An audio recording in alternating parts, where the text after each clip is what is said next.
எல்லாருக்கும் வணக்கம். இன்றைக்கி பிரெட் ஆம்லேட் எப்படி போடுறதுன்னு பார்க்கலாம். அதுக்கு முதல்ல அடுப்பு பற்ற வச்சுக்கலாம். தீ நல்லா இப்போ எரியுது. அதில் ஒரு சட்டியை வச்சு உடச்சி வச்ச முட்டையை ஊற்றிக்கலாம்.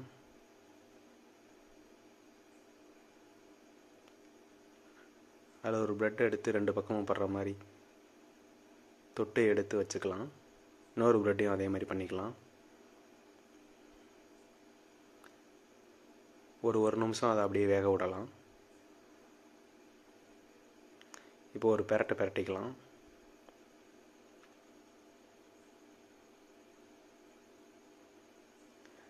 அதை அப்படியே சென்டரில் கட் பண்ணி அப்படியே மடித்து விட்டுக்கலாம். இப்போ பிரெட் ஆம்லேட் நல்லா வெந்துருச்சு. நம்ம அதை இன்னொரு பாத்திரத்தில் மாற்றிக்கலாம்.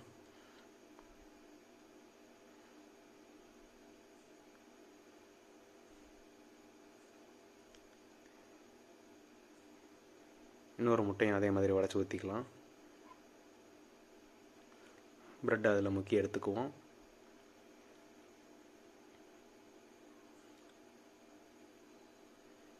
இப்போ வெந்துருச்சு. அதை மடித்து விட்டு எடுத்து வச்சுக்கலாம்.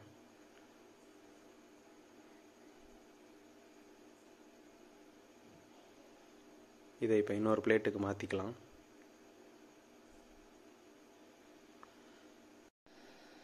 இப்போ நம்ம பிரெட் ஆம்லேட் ரெடி ஆயிடுச்சு. கட் பண்ணிவிட்டு சாப்பிடலாம். தேங்க்யூ.